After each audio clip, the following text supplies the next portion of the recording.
Let's put our hands together for External Affairs Minister Dr. S. Jaishankar. His unparalleled diplomatic acumen and strategic vision has been instrumental in shaping India's foreign policy in an era of unprecedented change and complexity. Please, let's give him a huge round of applause. And let me also now call upon stage TV9 Network's MD CEO Barun Das to kindly felicitate our guest and Union Minister.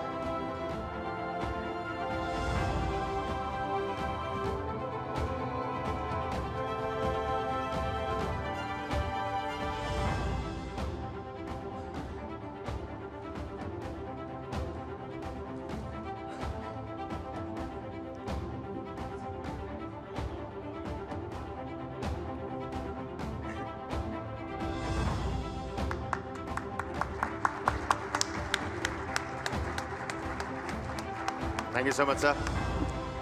And it's now time to kick-start this session. May I please call on stage TV9 Network's Nishant and Aditya Raj Kaul. Please come and moderate this very key session here for us this evening.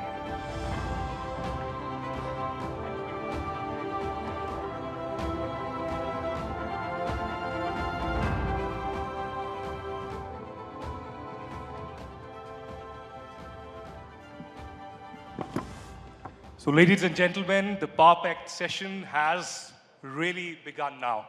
And we have amongst us somebody that you've been waiting to hear for the last 2 days, External Affairs Minister Dr. S. Jaishankar. Certainly needs no introduction. Over the last many, many decades, he's been a diplomat representing India all across the globe. He's been an envoy, an ambassador to several countries. And of course, in the last few years, representing India, the changing dynamic foreign policy of India, the paradigm shift that has been brought in, the foreign policy has been led, in fact, by Dr. S. Jaishankar. A round of applause to welcome the dignitary for his efforts, for his courage of conviction, and the way he has led the entire effort. Thank you very much, sir.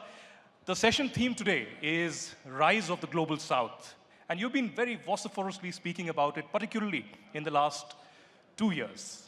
We've seen Global South being used repeatedly over the last many decades, 1955 onwards perhaps. But what has changed really? And you know, in my hands is this book that you've just released, Why Bharat Matters. And perhaps you should get this copy very soon. This was a hot topic discussed recently at the Raisina Dialogue as well. Why Bharat Matters? Why is it important? And has India not only positioned itself, but just like Tony Abbott mentioned earlier this morning, that India is leading indeed the Global South? Well, first of all, thank you. It's a great pleasure to be here. And I think the sofa is a bit outsized for me, but it's okay. I'll try and fill the space. 2 questions. One, why the Global South? And secondly, why Bharat Matters? Why the Global South? What has been happening in the last few years is at one level, you know, the world's changing. The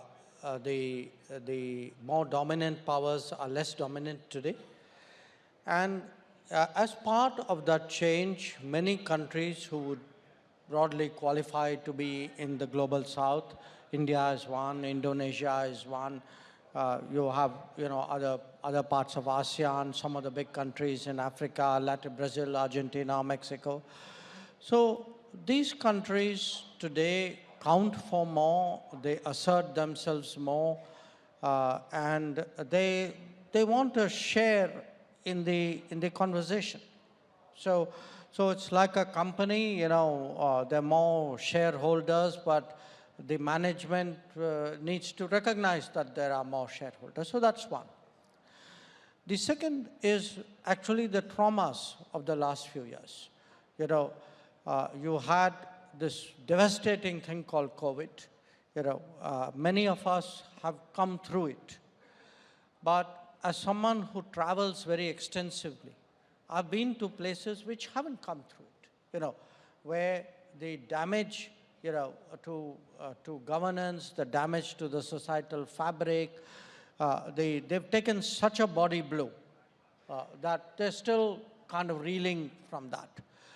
On top of that, the ups and downs of the global economy, they saw, okay, global inflation has gone up, debt has gone up, trade has been disrupted. Then you had the Ukraine conflict, okay? And the Ukraine conflict had very strong second-order effects, energy prices, food prices, fertilizer prices. Now you're seeing the Middle East, and again, the trade disruptions, the possibility. So what is happening is a lot of these countries feel, look, we are the people who are really suffering. But when there are big global meets, it's like they're we don't count. They are discussing a different world out there. So there's enormous sort of, I would say, actually use the word anger today in a lot of these countries.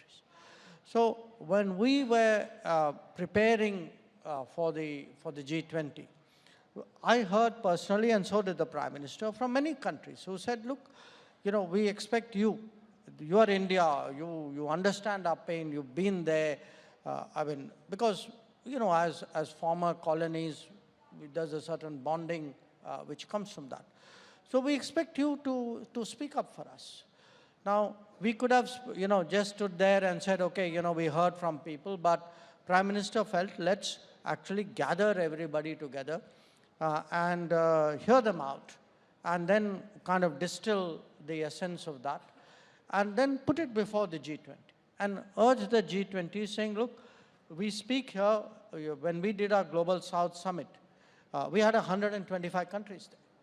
So when we spoke to the to the G20, we were not only speaking on behalf of India, the most populous country in the world, 5th largest economy, but we also had 125 countries who said, speak for us. Well, one statement, speaking of the Prime Minister, Narendra Modi, and the kind of leadership that he has shown over the last 10 years, and we are, of course, going into the elections now, is not an era of war. He said that at the SCO, he said that at the G20, and that was reflected in the consensus statement in New Delhi as well. I wouldn't ask you how difficult, these 2 years have been, amidst these wars between Russia and Ukraine, and now for the last 5 months between Israel and Hamas, and the position that India has taken, the independent position of self-interest, and the kind of statements that we have heard from Europe, and the kind of mirror that you have shown to the world.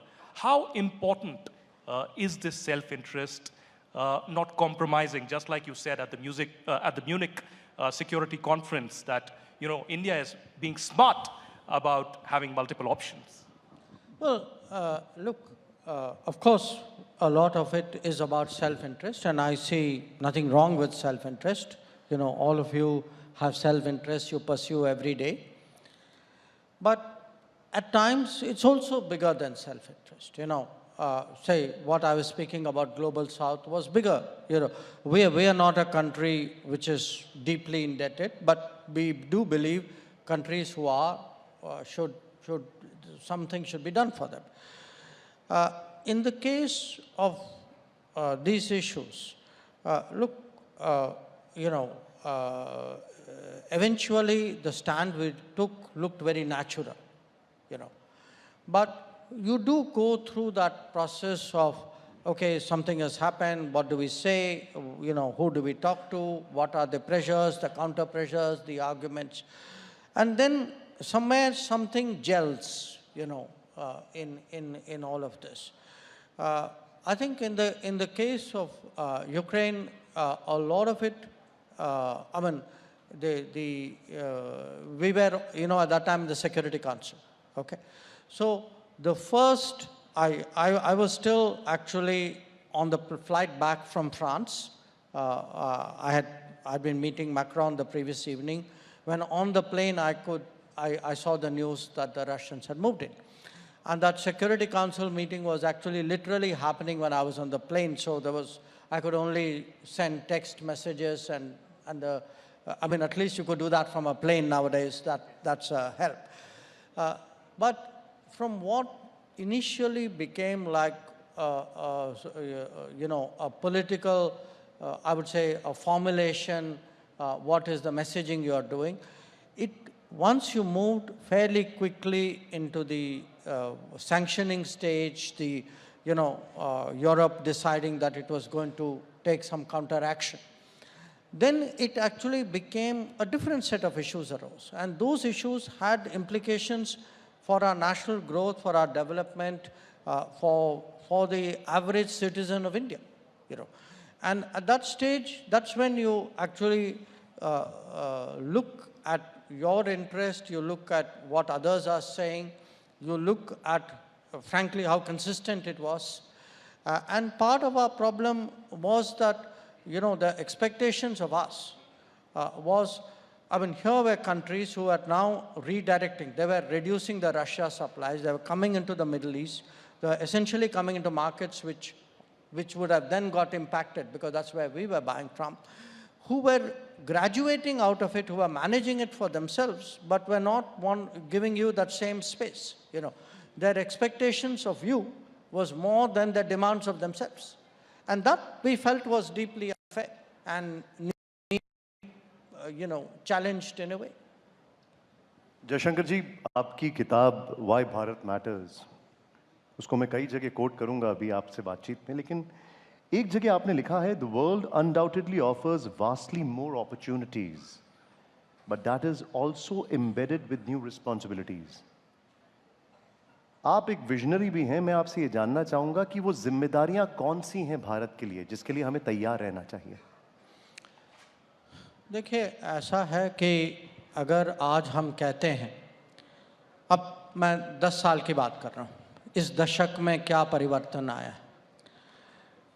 10 साल पहले जब पहली बार नरेंद्र मोदी प्रधानमंत्री बने थे, उस समय अगर आप हमारी इकोनॉमिक रैंकिंग देखें, हम 11 नंबर थे जैसे मुझे याद है। अब आप 11 नंबर इकोनॉमी से 5 नंबर इकोनॉमी बने। उसके अलावा आपकी जो छवि जो है वो इस समय उसमें परिवर्तन आया है। आप बड़े मीटिंग में अगर कोई बड़ी आइडिया है तो आपके बहुत सारे आइडियाज़ होते हैं। तो क्या होता है कि दुनिया की एक अपेक्षा होती है। आज जो हमसे जो अपेक्षा है वो पहले की अपेक्षा नहीं थी। तो आपका प्रश्न है कि ठीक है, अपेक्षा तो है, तो आप माने कॉन्क्रीट तरीके से आप इसको कैसे दर्शाएंगे। मैं कहूँगा, मैं आपको 2-3 उदाहरण देता हूँ। पिछले 10 साल में बहुत सारी संकटें आए हैं। यमन में सिविल वॉर हुआ, नेपाल में भूकंप हुआ, श्रीलंका में लैंडस्लाइड्स हुए। अब अगर आप देखेंगे, एक ज़माना था कि कुछ भी दुर्घटना होती थी तो ज़्यादातर पश्चिमी देश जो हैं वो फर्स्ट रेस्पॉन्डर के रूप में वहाँ पहुँचते थे। अब दुनिया बदल गई है, वो लोग खुद कम कर रहे हैं। वो सोचते हैं कि भाई, आप जानते हैं कि वहाँ भी वो बदलावट आया है। सब लोग जो हैं एक किस्म से अपने बारे में ज़्यादा सोचने लगे। तो अब ये जिम्मेदारी आप ही बताइए मुझे, अगर हमारे इलाके में ऐसी कोई घटना होती है तो किसको आगे आना चाहिए। अब ये हमसे ये अपेक्षा। और तो ये एक मैं आपको उदाहरण दे रहा हूँ। दूसरा उदाहरण मैं आपको श्रीलंका का देता हूँ। पड़ोस का देश है, बहुत सारी चीज़ें हुई हैं, कैसे हुआ क्या हुआ वो अलग बात है, पर जिस तरीके से श्रीलंका की आर्थिक सिचुएशन जो है, स्थिति जो है, माने आप रोज़ देख रहे थे कि वहाँ कुछ राइटिंग हो रही थी, खाना के लिए कुछ नहीं था, पेट्रोल नहीं था, तो वहाँ किसी को कुछ तो करना था। अब वो उनकी नेगोशिएशन IMF से चल रही थी। जो पश्चिमी देश, उन्होंने ज़्यादा कुछ किया नहीं। उनके और भी जो बड़े जिनसे उन्होंने कर्ज लिया था, वो लोग भी अपने हाथ पे बैठे रहे। अब किसी को तो आगे आना था और हम सबसे बड़े पड़ोसी देश थे। तो अगर आप देखें, हमने $4.5 बिलियन का एक पैकेज दिया था जो IMF के पैकेज से बड़ा था। तो एक ये उदाहरण ये भी है कि जहाँ युद्ध जैसे स्थिति होती है, जैसे यूक्रेन में हुआ, अब हम लोग जो है, जो हम सेल्फ इंटरेस्ट की जो बात कर रहे थे, मैं मानता हूँ कि हमारे उस समय 18-20 हज़ार विद्यार्थी थे। पर ये शुरू से हमारी ये मैं कहूँगा माइंडसेट थी, अप्रोच थी कि जब भी हम अपने लिए कुछ कर रहे हैं, वहाँ जहाज में, बगल बस में, कहीं किसी और के लिए आप भला कर सकते हैं। उनके लिए अगर दिल में जगह है तो गाड़ी में भी जगह होनी चाहिए। हाँ? और ये अगर आप देखें कितने लोग, कितने देशों के लोग हम बाहर लाए, वहाँ से भी लाए, इजराइल से भी लाए, सूडान से भी लाए। तो अब जो है दुनिया, और सबसे ज़्यादा अगर एक कोई घटना हुई है, किसी का अनुभव है जहाँ हमारी छवि बदली है, ये वैक्सीन के कारण, कि वो देश जो जहाँ वैक्सीनेशन की प्रक्रिया जारी थी, हमने खुद अपना ख़त्म नहीं किया था, तब भी हमने करीब 100 देशों को वैक्सीन दिया था। और कुछ ऐसे देश हैं जो अभी भी खड़े होकर कहते हैं कि अगर आपने नहीं दिया होता हमें कभी वैक्सीन मिलता नहीं। तो मैं कहूँगा अगर भारत की एक किस्म से नई पहचान बनी, सबसे ज़्यादा ये कोविड और वैक्सीन जो हमने, वैक्सीन मैत्री जो हमने चलाई थी, इसका सबसे ज़्यादा प्रभाव हुआ। लेकिन अब आपकी किताब का ही मैं यहाँ पर एक कोट करूँगा। आपने कहा, India has now evolved into an effective first responder in regional crisis situations. India matters because it can make a real difference to global needs. हम तो फर्स्ट रिस्पॉन्डर हैं और ये हम अपनी जिम्मेदारी बखूबी निभा रहे हैं, जो कि आप लोगों का जो कर्तव्य है वो दिख रहा है सब। लेकिन ऐसे में मालदीव जैसे मुल्क भी आते हैं जहाँ पर हम हमेशा उनकी फर्स्ट चॉइस ऑफ हेल्प रहे हैं, और वो बाद में अंदर ही अंदर वहाँ पर देखते हैं कि सत्ता में भारत के खिलाफ आवाज़ें बुलंद करना शुरू कर देते हैं। इसको लेकर भारत की नीति और सोच क्या है? देखिए, मानवता भी मानवता होती है, कूटनीति भी कूटनीति होती है, और राजनीति भी राजनीति होती है। तो क्या होता है कि पूरी दुनिया जो है हर समय कृतज्ञता और एहसान पे नहीं चलती। ये है, अब क्या करें, सच है। तो मैं कहूँगा इस समय जब आपको लगता है कि कहीं हम ऐसी नौबत पे आ गए हैं, अब ये इसका रास्ता जो है कूटनीति ही निकालेगा। और मुझे लगता है कि अगर हम कोई भी सिचुएशन में, हमें माने समझाना चाहिए लोगों को। एक किस्म से हो सकता है कि उनको पूरी चीज़ पता भी नहीं है, कभी कभी लोग जो हैं गुमराह हो जाते हैं, कोई कुछ कह देता है। अब आपने मालदीव्स की बात की। अब मालदीव्स में हमारे 2 हेलीकॉप्टर हैं और 1 प्लेन है। और वो क्यों है? वो हैं, ज़्यादातर उनका उपयोग होता है वो मेडिकल, मेडवैक जो कहते हैं, मेडिकल इवैक्यूएशन में होता है। इसका लाभ किसको मिलता है? मालदीव्स के पब्लिक को मिलता है। अब ये हैं मिलिट्री के प्लेन। अगर मिलिट्री के प्लेन मिलिट्री वाले नहीं चलाएंगे तो कौन चलाएगा? वही चलाएंगे, वो तो स्वाभाविक है। अब अगर उनको इस पर कोई एतराज़ है तो हमने कहा ठीक है, बैठ जाइए, हम इसका सुझाव निकालते हैं, और हम निकालेंगे ज़रूर। तो ये कभी कभी हो जाता है। जैसे मैंने कहा कि जो भी आप कहें, जितने माने हमारी नीयत साफ हो, नीति स्पष्ट हो, तब भी कभी कभी ये हम ऐसे सिचुएशन में आ जाते कि हमें इसका कहीं ना कहीं सुझाव निकालना पड़ता है। और मुझे विश्वास है कि हम इसको माने इसका सोल्यूशन हम निकाल पाएंगे। We have just a few more quick questions, Minister Jaishankar. This morning we had Prime Minister Tony Abbott speaking as the global keynote here at the TV9 Global Summit, and he emphasized, and he has been famously quoted in saying that India is an upcoming democratic superpower. He's also famously said last year that he would like to see India as this 21st century as the India century.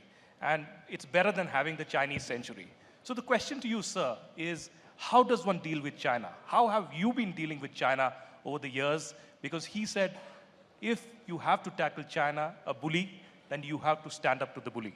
We've faced China in different capacities. We've also, given an olive branch. We've had the Chennai Connect, the Wuhan spirit. But is that the thing of the past? Post 2019, 2020, is there a new policy towards China, and what's the road ahead? Um, you know, it's interesting. We've had ups and downs, but at one level, there is actually a consistency. And the consistency is this. If you were to, you know, list 3 or 4 really big things which have changed in the last 20, 25 years, I think most people would agree it would be the rise of China and the rise of India. Okay. You can say, okay, China started it much earlier because, you know, our own politics here delayed the era of reform. I mean, that's okay. I mean, what's done is done. Now, but there's no question both countries are rising. And for world politics, this poses a very interesting problem. The problem is this. Both are changing the world order by their rise. So each one has an impact vis-a-vis the world. But they also happen to be neighbors.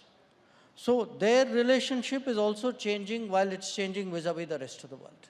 Okay? It makes it, therefore, very complicated to create an equilibrium. You know, how do, you know, so it's like this is dynamic, that is dynamic. How do they maintain stability while both are moving vis-a-vis the world order? And we tried initially to, because, you know, there were understandings in the 1990s to manage the line of actual control, the border areas, and to build the rest of the relationship. We tried to maintain that equilibrium naturally first through diplomacy. So what you saw at Wuhan and Mamallapuram, etc., was that equilibrium maintenance exercise. You know, as I wasn't at Wuhan, I was in Mamallapuram, and there was very frank talking, you know, between the leaders. But what happened in 2020 was China, for whatever reason, chose to move military forces in, you know, in disregard of agreements. Now, that called for a different response for the equilibrium. So the logical thing for us to do, which is what we did, was we moved up forces in a very big way. So from 2020, you have an equilibrium, one part of which is the military posture on the border, in the border areas. One part of it is today, obviously, a political relationship impacted by this border situation. One part of it is also the economic measures we have taken, because, you know, if there is a country today which is trying to put me under pressure, I should rightfully take economic precautions vis-a-vis this country. And in any case, you know, we believe, this government believes, that the interests of our working class, the interests of our small enterprises, the interests of our industries must be protected against unfair competition. So there are also measures which tie in against that. So our effort today is, you know, we have to build the deep strengths. You know, we have to create our digital capabilities, our telecom, you know, our manufacturing, our pharma industry, our health self-sufficiency, our defense industry, our ability to deploy on the border, which you can only do if you build the infrastructure. So in the past, you know, frankly, till 2014, you know, our average expenditure on the China border was about 3,500 crores. Today, it is almost 15,000 crores. So there was a neglect of the border infrastructure. You can't defend your border if you don't build the infrastructure there. One of the problem areas, Dr. Jaishankar, in the past few years has been the Khalistani separatism and terrorism that has emanated probably from Canada, but also to an extent from UK, from US, and from Australia. You've been dealing with that. But in particular, post the G20, the India-Canada ties have suffered. Perhaps there is some backroom dialogue that is underway. We had stopped visas. Well, I see that smile there. I don't know how much you can say, but people want to know, and perhaps in the audience as well, there are quite a few who have suffered because they are not getting visas on time, and there are delays that are happening on the Canadian side. But when will this provocation really end, particularly from Canada? And do you think there is growing understanding at least from the Canadian politicians, or is this just political compulsion for them to just let this Khalistani separatism be, because it is becoming snakes in their backyard movement, just like Pakistan for Canada? Well, look, first of all, let me say this regarding visas, okay? We had to suspend the issue of visas in Canada because our diplomats were not safe going to work. Our diplomats were repeatedly threatened. They were intimidated in many ways, and we got very little comfort from the Canadian system at that time. It has improved since then. So we reached a stage where, as a minister, I could not risk, exposing my diplomats to the kind of violence which was very clearly prevalent in Canada at that time. So but that part of it has been rectified. So today, our visa operations are pretty much normal. Now, regarding the space which has been given to Khalistanis, to extremists of various kinds.